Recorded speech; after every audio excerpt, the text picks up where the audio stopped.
Olha lá, não foi eu que capotei o carro. Né? O pessoal me chamava de Silvio Santos pra zoar, sabe? Pra tirar sarro. Ô, Silvio Santos, ô Silvio Santos. Que os clientes foram na frente desse mercado e começaram a bater panela. Queremos o fulano. Eu vou até falar o nome dele, até um abraço pro meu amigo Hélio. Estão tirando os caras bons, botando esses bosta aí, os caras na cara dura, assim. Mas assim, foi desesperador, né? Porque a vaga já era minha. O nome da minha loja ia ser Garagem Modas. Tava certo, a logo já tava pronto. Não confia na tua experiência. E eu, por ser gerente, me achava um bonzão, né? Ligava para um, ligava para outro e não consegui. Tudo que nós precisávamos tinha naquela carreta. E uma Asda me acompanhou, acho que por mais de 10 anos. A hora que eu fui chutar, ele veio, a capa travou, meu joelho fez assim. Aquele dia eu achei que ia pra glória. Então ele ficou com vergonha de perguntar o que ele vai perguntar agora aqui, ó. Pode falar, cara. Mas eu era baita do bijão. Eu acho que eu tinha algum problema, não é normal? Ah, eu vi, tava bijado. Era bijão de profissional, sabe?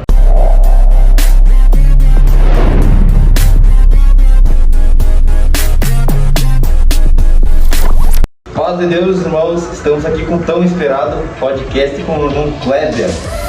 Todo mundo quer saber quem é o Kleber, como é que foi a sua infância, de onde que surgiu esse Kleber que todo mundo diz que é o dono da WKS Madeiras. Paz de Deus com todos. Estamos aqui a pedido dessa gurizada. Tá, vamos começar por onde? Que tu quer saber primeiro? Onde é que tu nasceu, rapaz? Barbaridade. Nasci lá no estado do Pará, na cidade de Monte Alegre. Mas só assim também, né? Eu desejo muito conhecer o estado do Pará, não conheço ainda. Só nasci lá.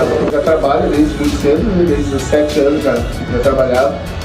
Com 9 anos a gente veio pra... Nessa época já estava no Uruguaiano já que você deu? No Uruguaiano eu cheguei com 9 anos. 9 anos.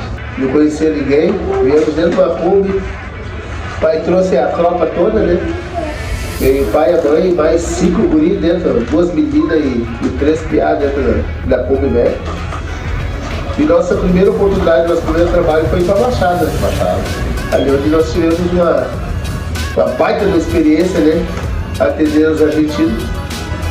Isso ali ajudou nós no nosso aprendizado, no nosso conhecimento. E ajudou na nossa formação, né? Uma baita aula. Trabalhar com o povo argentino na fronteira ali, foi muito bom. E com a sua ida para Curitiba, para quantos anos? Para Curitiba, eu fui para Curitiba com 18 anos. 18 anos. Eu fiz 18 anos e fui para Curitiba. Aí lá em Curitiba eu constituí família, né?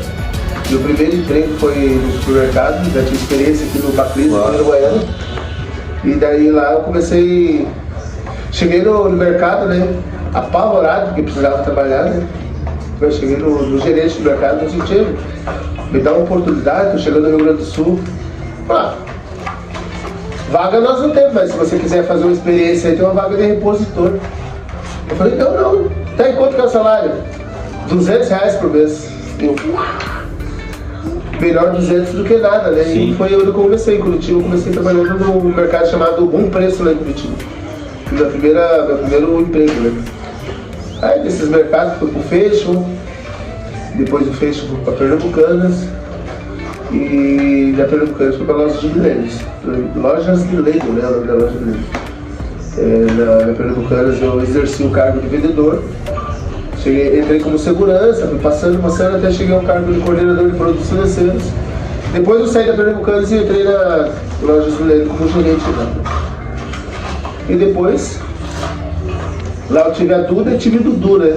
Aí vim para Uruguaiana em 2016. 2016, final de 2016? Final de dezembro de 2016.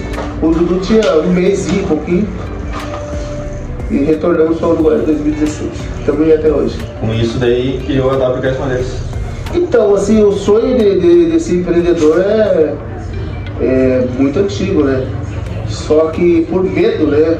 A gente capacidade a gente sabe que tem, mas pelo medo, assim, tu vai, até porque tem família, vai ter aquele medo de você arriscar, né? Mas graças a Deus a gente veio para o Uruguaiana, deu tudo certo. Estamos aí lutando, dia após dia. E a sua trajetória profissional agora é formada em marketing, como é que aconteceu? Então, desde muito cedo, né? Como eu te disse inicialmente, eu trabalhava na Baixada. Nós vendia para os argentinos, né? E querendo, é uma baita de uma bagagem, né?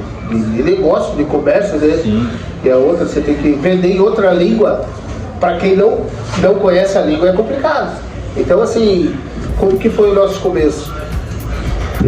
Não sabia como que era o nome de uma camiseta, perguntava para os argentinos, como você habla na Argentina? O argentino explicava, não, isso é remeira, isso aqui é no vaqueiro. Então a gente ia pegando isso, né? E depois tu tinha que vender para eles no idioma espanhol ainda. Então no começo não foi fácil. Mas isso também entendeu uma experiência muito grande. Eu acredito que todo mundo que já trabalhou na Baixada hoje dá nota em pico d'água de bom vendedor que se tornou, né? E quando eu fui para Curitiba, eu sempre tive comigo assim, que eu tinha que melhorar de vida. Sempre pensei nisso, eu tinha que melhorar de vida, né? E eu sempre enxergava o líder como o cara que eu teria que olhar como espelho, né? Então eu quero chegar naquele patamar ali, né? Então eu sempre olhava o líder da empresa, sempre procurei saber o que o cara fez para poder chegar até lá, entendeu? E eu sempre corri atrás disso aí. Eu lembro que quando eu trabalhei no meu primeiro mercado, nesse mercado que eu cheguei lá em Curitiba, eu era repositor, os caras me deram o setor de leite e o setor de bebidas para repor. Eu era repositor dessa época, né? E eu lembro que eu corria para abastecer aquele setor. Eu abastecia o setor de leite, assim, eu deixava todo bonitinho, arrumava preço. Quando eu chegava no setor de bebida, que eu não sei se tu sabe, o supermercado, o lugar que mais vende é bebida, leite e material de limpeza. Isso aí toda hora os caras têm que estar pondo, né? E eu fiquei responsável por 2 setores pesados, que era o leite e a bebida. E eu lembro que quando eu abastecia o leite, eu deixava tudo bonitinho. Quando eu ia no setor de bebida, estava tudo furado, vazio já. E eu corria lá para abastecia o leite, voltava da bebida, estava furado de volta, e era aquela correria. E eu lembro que o pessoal falava assim, pra que tu vai se matar, rapaz? Para de se matar, não precisa correr. Aqui ninguém é promovido, não precisa se danar nada para trabalhar, dá um tempo aí. E como quando eu fui para Curitiba, eu não tinha roupa, minhas roupas eram tudo roupa social. Então eu ia pro serviço de calça social, de camisa, e lá eu só trocava e botava a camiseta. Mas eu trabalhava de sapato, de calça social e com a camiseta do mercado. E o pessoal me chamava de Silvio Santos para zoar, sabe? Para tirar sarro. Ô, Silvio Santos. E eu trabalhava tanto naquela época que eu suava, assim, eu pegava minha camiseta, eu torcia assim, ó, molhava de suor. Só que eu trabalhei pouco tempo, porque o meu esforço foi tão grande o meu esforço, que eu também fui visto com muita rapidez, entendeu? Então assim, com 2 meses que eu estava no mercado, o dono e o gerente já me chamaram, já me separaram e me perguntaram se eu não queria assumir a frente de caixa como chefe da frente de caixa. E eu fui promovido para chefe da frente de caixa, não tinha experiência nenhuma de liderança. Eu lembro que eles mandaram os 2 chefes de caixa que tinham brigado entre eles embora e colocaram eu no lugar. Agora tu imagina, mandaram 2 caras que tinham uma vasta experiência e colocaram eu de paraquedas ali, deixaram, não sabia resolver o problema, não tinha noção do troço, né? E eu lembro que o cliente ia reclamar do produto, eu por falta de experiência às vezes até brigava com o cliente, discutia com o cliente, eu não tinha experiência, entendeu? Não tinha. Eu era um cara muito bom na parte operacional, mas na parte de resolver conflito eu não sabia.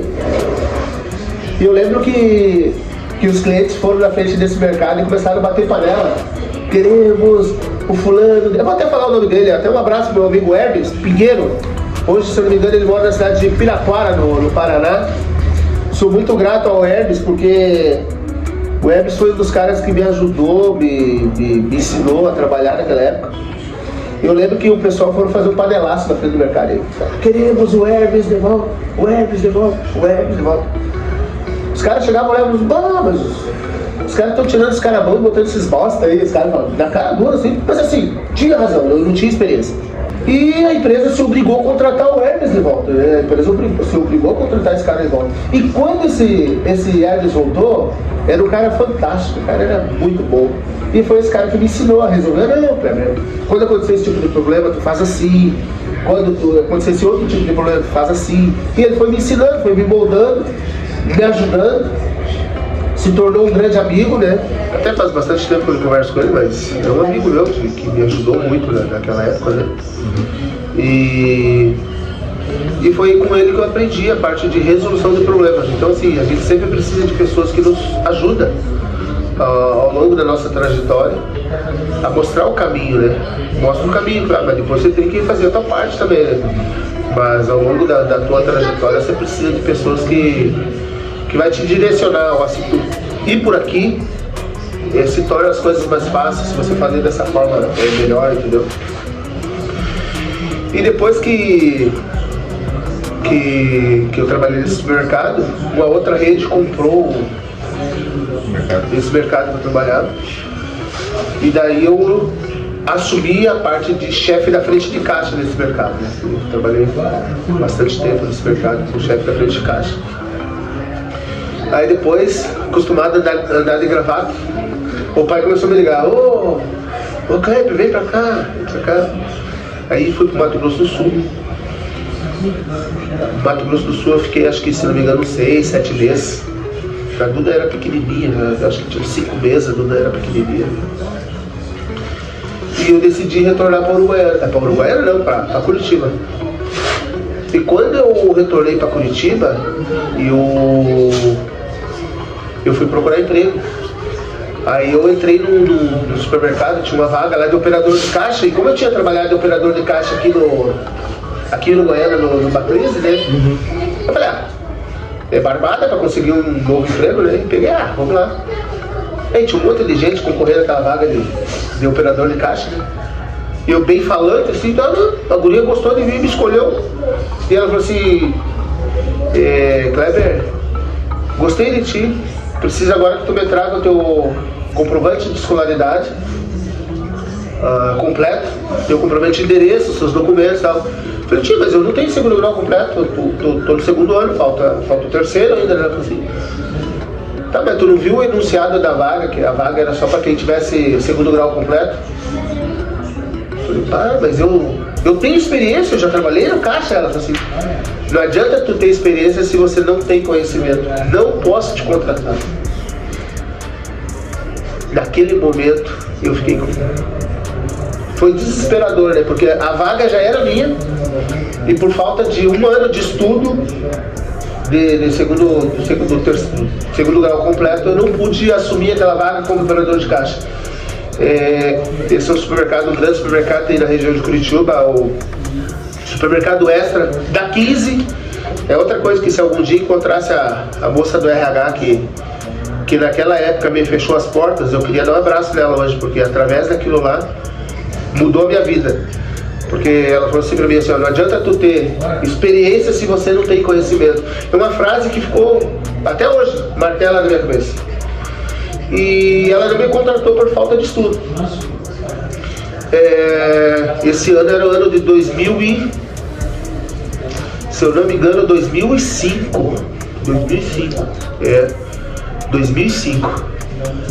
Então, até se algum dia eu tivesse a oportunidade de encontrar essa moça do RH, lá do Extra da Kennedy, de Curitiba, eu gostaria de agradecer ela por ela ter negado aquela oportunidade para mim, mas abriu os meus olhos para o estudo. Porque a partir dali, eu fiquei com aquilo: eu tenho que estudar. Voltei para a escola, estudava de noite, trabalhava de dia, daí eu comecei a trabalhar na Pernambucanas, né? E uma das condições para mim trabalhar na Pernambucanas foi que eu voltasse a estudar. E eu fui contratado pela minha letra. A pessoa que estava selecionando os currículos pegou lá o currículo, gostou da minha letra e me chamou pela minha letra.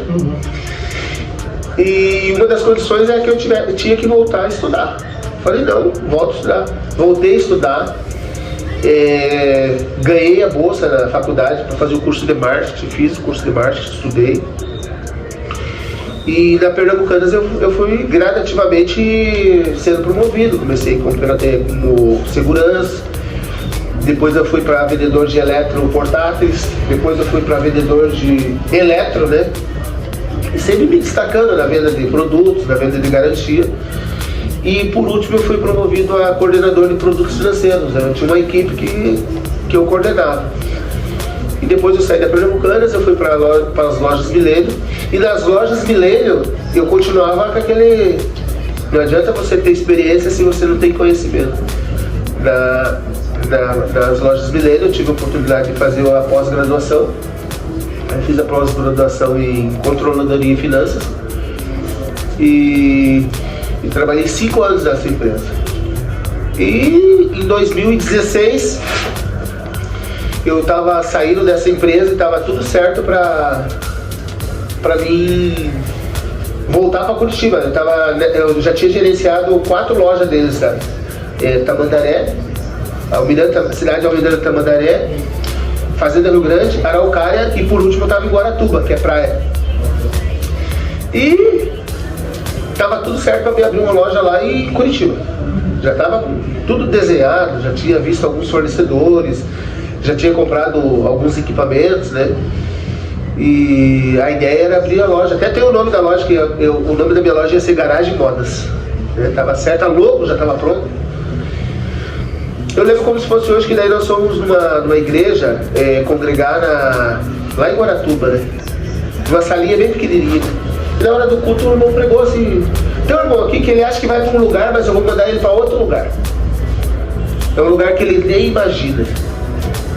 Eu falei, não é comigo, né? Não vai ser comigo. Eu já vou abrir a loja lá em Curitiba, não é comigo. Só que a hora que acabou o culto, esse irmão pegou e me deu um abraço. Ele falou assim: essa palavra era tudo para ti. Receba em nome do Senhor Jesus. Será que era comigo mesmo que ele pensou? Não deve ser. Passou uns 3 dias, o meu irmão que morava aqui no Goiânia me ligou. Tia, vamos abrir uma madeireira? Eu falei, você vem aqui abrir uma madeireira, não entendo nada de madeira. Não, não é minha madeireira, vai dar certo. Certo. Desliguei. No outro dia ele me ligou de volta. E aí, vamos abrir a madeireira? Eu falei, capaz que abrir madeireira, né? Não vai dar certo. Eu vou abrir uma loja em Curitiba. Ele, quem abrir loja em Curitiba? Não, vem pra cá, vai dar certo, não sei o quê. Eu conheço bastante gente, blá blá blá. Eu falei, não vou abrir madeira. Passou. No outro dia ele me ligou de volta. Aí quando ele me ligou de volta, a minha esposa estava do meu lado. Daí ela falou assim, eu falei, ele me ligou, e aí, vai vir abrir a madeireira? Eu falei, Eu falei, faz o seguinte, eu vou buscar a palavra. Só que eu vou buscar a palavra num lugar que ninguém conhece nós e não sabe do nosso problema, né? Não sabe o que nós vamos buscar. Aí, peguei a esposa, fomos numa igreja que ninguém nos conhecia. Aí na hora da palavra, veio uma palavra bem assim, tem um irmão aqui que vem buscar uma palavra se é para ir ou se não é para ir. Mas hoje Deus te fala, vai que eu serei contigo. Nesse lugar eu irei te abençoar. Não confia na tua faculdade, não confia na tua pós-graduação, não confia na tua experiência. E eu, por ser gerente, me achava um bonzão, né? Mas não era para confiar nisso aí. Mas confia na minha palavra, vai que eu serei contigo. Bem assim, muito clarinho.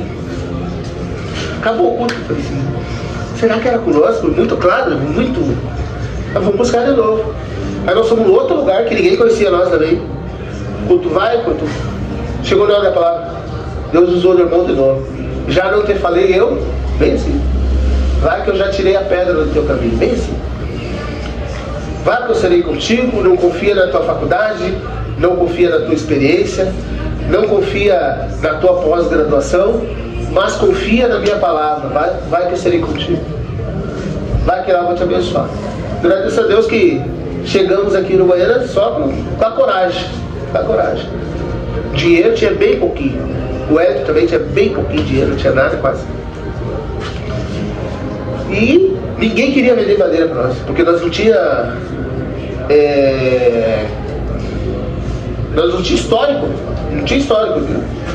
A empresa tinha aqui, um mês, acabou de abrir a empresa, entendeu? E ligava e falava, eu quero comprar madeira.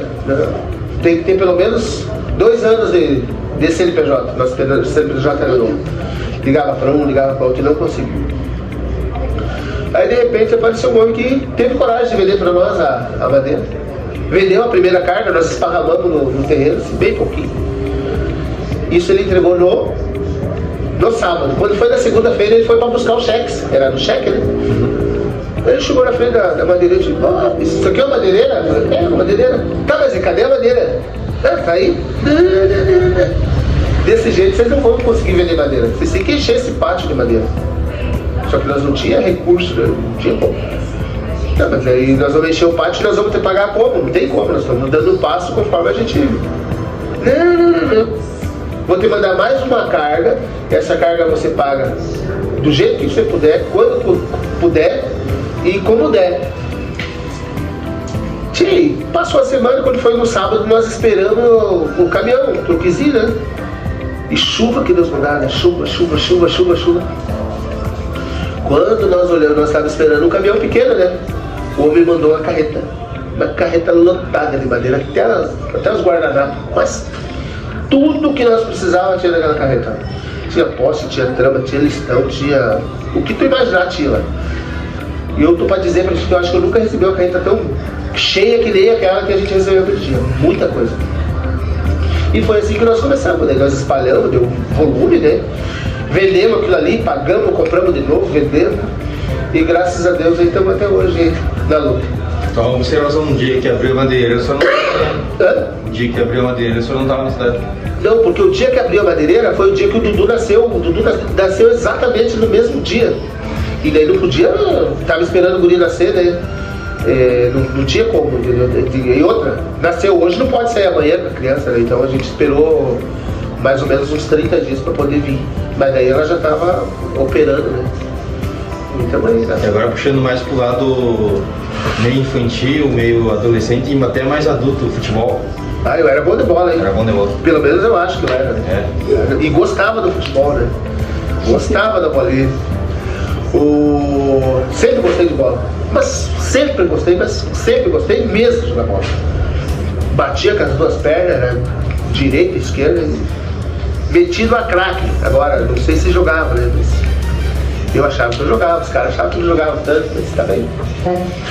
E um dia eu tava, até vou contar isso, um dia eu tava na igreja, o pai sempre falava pra mim: para com esses futebol.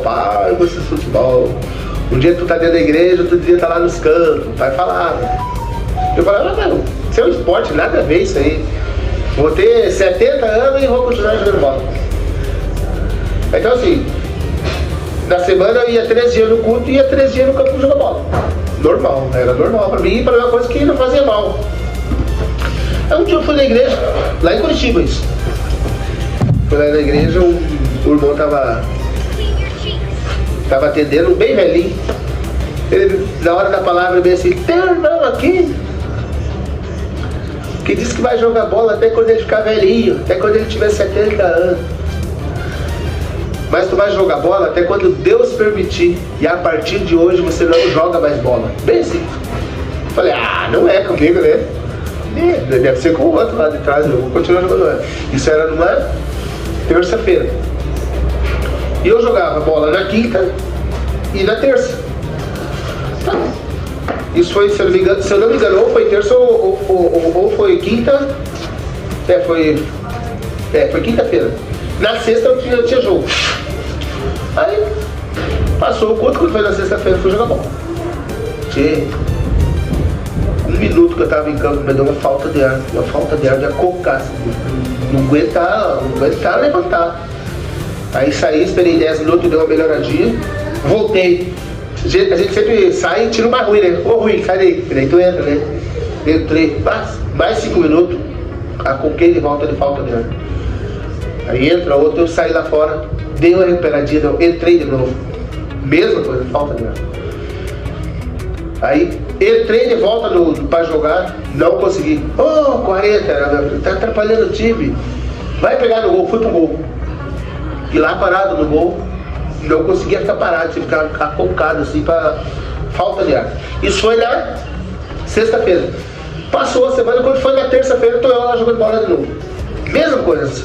Entro 5 minutos, saio, espero 10, entro 5 e vou pro gol, não consigo jogar. Quando foi na outra semana, na outra sexta-feira, de novo. Entrei no campo, fiquei uns minutinhos, saí e tal. quando eu já tava naquele processo de ficar no gol lá, porque eu não conseguia jogar, eu lembrei da palavra do velhinho lá na igreja. A partir de hoje você não joga mais bola. Peguei minhas coisinhas, botei debaixo do braço, ó, casa. A partir daquele dia, nunca mais consegui jogar bola. E uma asma me acompanhou, acho que por mais de 10 anos. Falta de ar. Fiz cirurgia no nariz, fiz espirometria, fiz teste do pulmão, tudo que tu imaginar pra isso aqui. Eu tinha plano de saúde, então eu ia lá e debulhava o troço. Nunca ninguém conseguiu resolver, nunca consegui me curar. E vim embora pra Curitiba, pra fora Goiânia, com um problema. Não conseguia subir uma escada. E aí eu fui trabalhar na madeireira ainda, né? Pó, e o troço pesado ainda, e daí parecia que ia morrer. Aí um dia, falei essa história pro irmão. Irmão falou, vamos fazer uma oração. Ô Senhor, liberta o seu servo, ele não vai jogar mais bola, tal, não sei o quê. Tu acredita que eu fiquei bonzinho? Bonzinho. Acho que eu fiquei uns 4 meses, ó, saradinho. Aí, chegou uns gurizinhos da igreja e falou assim, vamos jogar uma bolinha ali no aeroporto ali. Só os irmãos da igreja, só nós, só vamos brincar. Não dá nada. Falei, não vou, né? E antes de eu sair, a minha esposa ainda falou assim, tu sabe, tu não pode jogar bola, né? Não, eu vou só lá olhar. Cheguei lá no aeroporto, faltou um pra completar o time. Entrei pra completar. Entrei. A hora que eu fui dar, acho que o primeiro chute no gol, o gordinho, o irmão do Felipe. Lembra? O Jorge, a hora que eu fui chutar, ele veio pra cá, me travou, meu joelho fez assim. Voltei pra casa, com o joelho que eu não conseguia botar o pé no chão e com a asma de volta. Aí fiquei uns 2 anos mais com a asma. Aí passou esse tempo com a bombinha, todo dia, né? Aí um dia, eu fui lavar essa calçada aqui, eu trancava o... No dia de chuva eu trancava ali o ralo para encher de água, para me aproveitar a água para lavar, né? E era na quarta-feira. Que chuva que Deus mandava, eu tranquei esse ralo e quando eu cheguei no serviço, aqui tava palhado de água, aqui, ó. E eu não queria perder água, né? Falei, vou aproveitar, vou lavar isso aqui, né? Antes de eu ir pra igreja. Eu dei 3 puxadas com o rodo, aquele grandão que eu tenho aqui, eu puxei 1, 2, 3. Na terceira, me deu uma falta de ar que eu acho que eu nunca tive. Aquele dia eu achei que ia pra glória, aquele dia eu achei que dava bombinha, nada, não curava e eu via coisa preta. Falei, Leila, me leva pro hospital. Acredito que cheguei no hospital bonzinho. Aí tá. Quando foi no outro dia, o irmão sabia, eu não consegui no culto, né? No outro dia o irmão falou assim,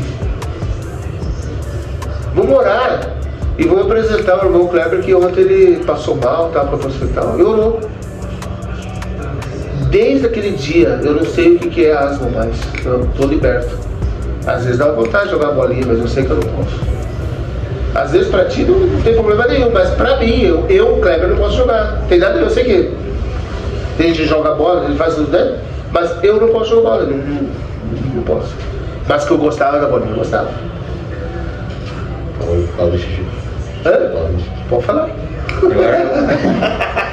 Ele ficou com vergonha de perguntar o que ele vai perguntar agora aqui, ó. Pode falar. E agora voltando mais pra infância de novo, tinha uma história que o senhor mijava na cama até a alta idade. Eu mijava na cama? Capaz, eu era baita do mijão. Tinha uma vergonha. Eu acho que eu tinha algum problema, não é normal. Eu ia 30 vezes no banheiro, mesmo assim, cara. Não tinha jeito. Eu mijava igual, não tinha jeito. Era mijão de profissional, sabe? Não era mijãozinho, não, era profissional. E um dia nós fomos na... Qual a casa daquele irmão lá que mexe com... Lá em Alegrete, lá, o que mexe com taco lá, o Jorge? Jorge, tá. Nós reunião de uma cidade lá do irmão Jorge, lá todo mundo ia pra casa dele, né? Os jovens, né? Aí tinha umas 20 piadas na casa dele. Tinha umas meninas, lotadas de gente. E eu, junto, né? E eu pensei, não posso mijar, né? Eu ia mijar na cama, e pá, não posso mijar. Eu tive uma belíssima ideia, ó, brilhante ideia. Peguei borrachinha de dinheiro e ó.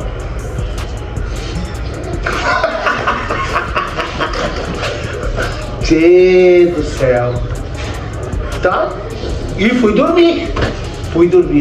E de noite, era uma coisa involuntária, não é que eu mijava porque eu queria, de preguiça de doer. Não, era voluntário, quando eu vi, eu tava mijado.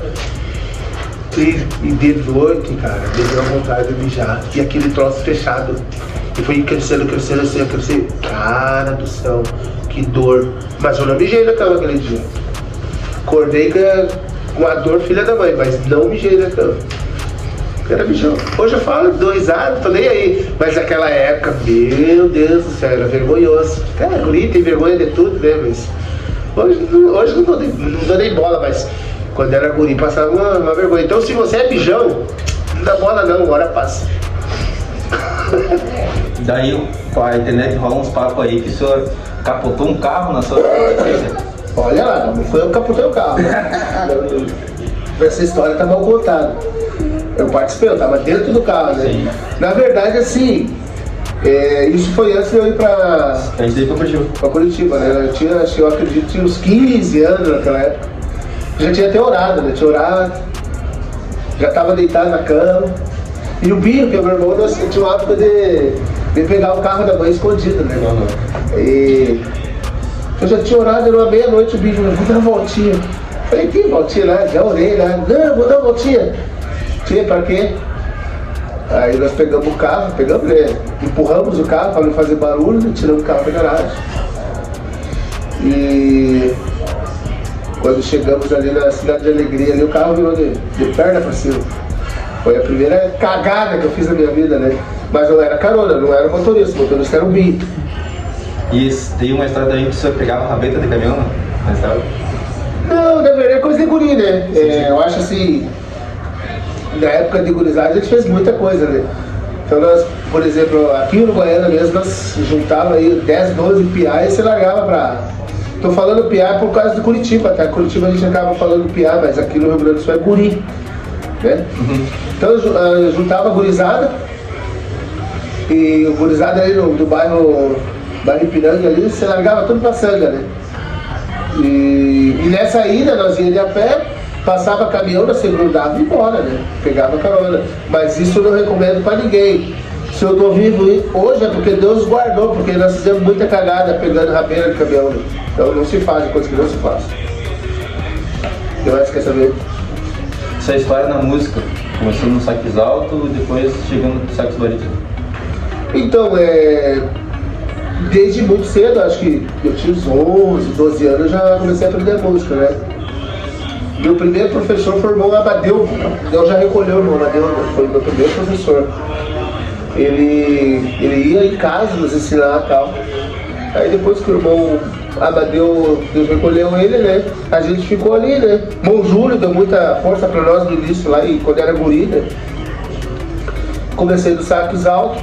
E agora, depois de velho, surgiu o desejo de trocar de instrumento, né? E agora estamos no barítono, ali atrapalhando a orquestra. Queria agradecer sua disposição de dar uma entrevista aqui pro Na Comunhão. E por muitos, o Cleber é um grande amigo nosso aí, ajudou nós em várias partes da vida aí. Vender madeira aí com nós. Tá bom, Deus abençoe. Deus abençoe. Amém.